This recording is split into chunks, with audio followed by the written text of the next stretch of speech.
Hi, Steward. Thank you so much for helping with my project. You're welcome. Could you say a couple words about yourself?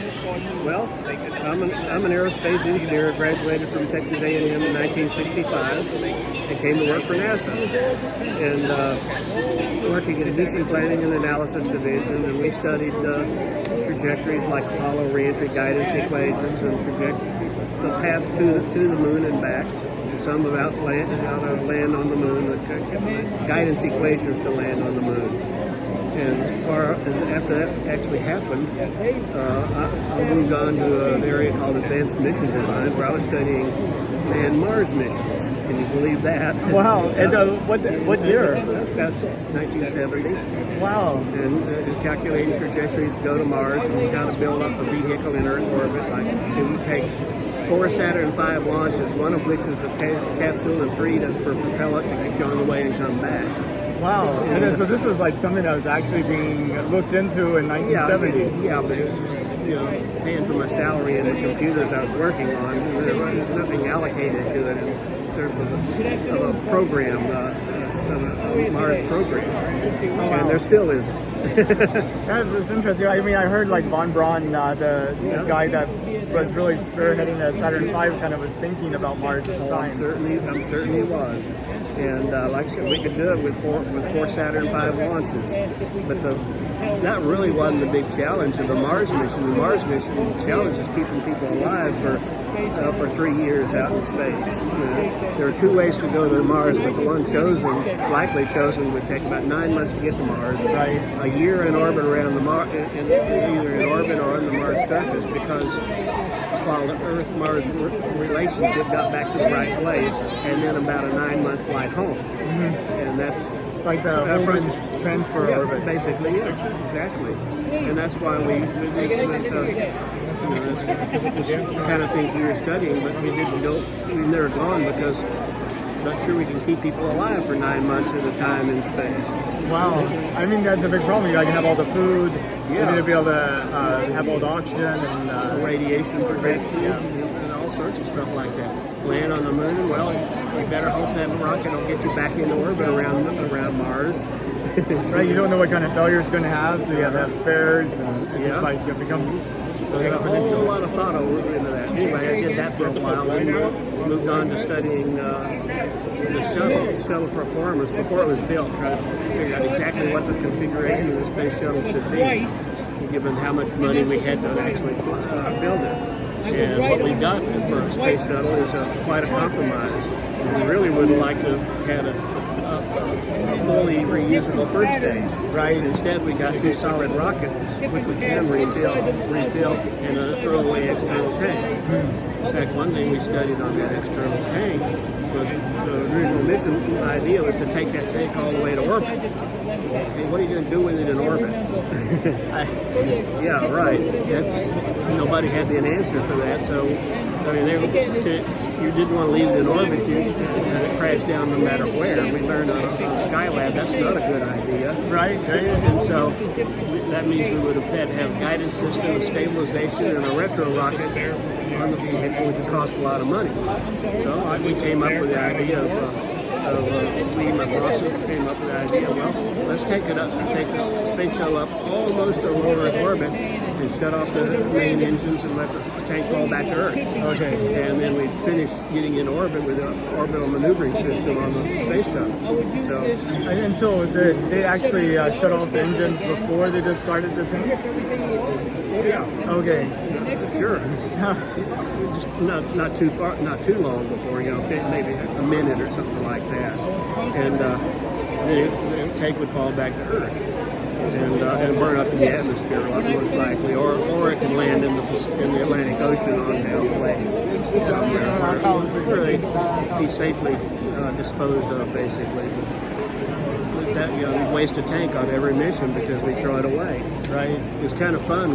We were studying all of that, and about the same time we were studying it and proposing it, the department I was in working in, my boss Jack Funk, he was promoting all that as just get rid of the tank early, suborbital tank staging we called it. There's another fellow named John Kiker, and he had an idea because we were also going to build an airplane, a special one-off airplane to carry the shuttle from California to Florida and back and forth. Build an airplane, which probably cost lots of money. And he had the idea, let's set it on top of the 747 and go back and forth. And of course, Boeing engineers, when they saw him coming down the hall, they went the other way. Oh, really? They didn't want to have anything to do with that idea. But he persisted. He built models. Well, you've seen the... Yeah, over there at yeah. they have this model actually there. Yeah, and in the 747 over there, it's Independence Plaza, that's in there. And he finally prevailed, and he got an award, NASA award, like $60,000 for having come up with the idea. Oh, really? That's amazing. A special award. And we thought, well, he saved building an airplane. And we thought, well, we got this tank idea, my boss did, and it's going to save several $1 million per flight, times how many times we're going to fly the space shuttle. So we put in an award request for ourselves too. And then they looked at it and said, no, it's just your job. Oh, wow. we got nothing but our salary for having done it. But we felt good about having come up with the idea. And that's something I studied as I went along. And then eventually I was looking out, I had some friends in the oil business who were getting 15-20% pay raises every year, and I was getting 3 and 4% as a government employee. So through this, you got a job in the oil business from 81, something like that, to 81 until 2003. Gulf Oil and eventually Schlumberger. Okay. And in 2003, Schlumberger decided they didn't need me anymore. Wow. So I came back and got a job with Boeing supporting the space shuttle. Okay. Onboard flight software. So that finished my career until you can guess what happened to that job 2 weeks after the last shuttle flight.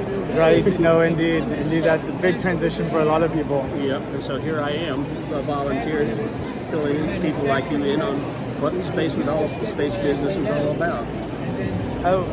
When did you learn that we were planning to go back to the moon?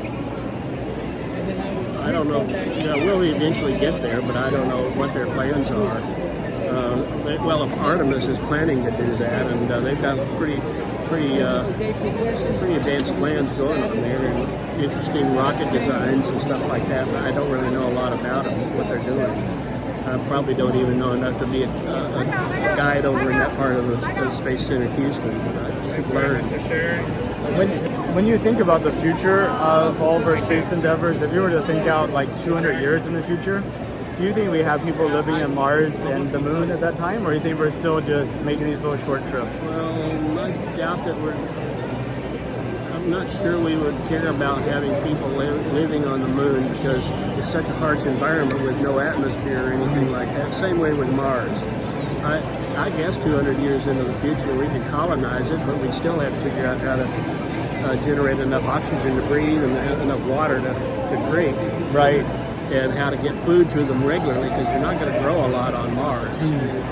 You're not going to find a lot of water there, right, as far as we can tell right now. Right. So 200 years in the future, who knows what it'll be. We probably might have been able to do that. Actually, a better target might be one of those moons of Jupiter that's got an atmosphere and oceans. Right. So that might be a better place. The only downside is cold there. Exactly, and far. And far. It takes a long time to get to. Yeah, well, a couple of years. Well, maybe not if you go directly.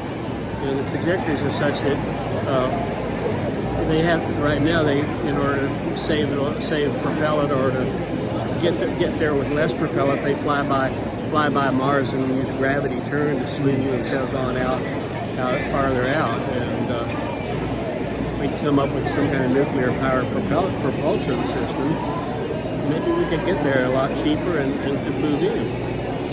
If you could, would you take a trip to space? Yes.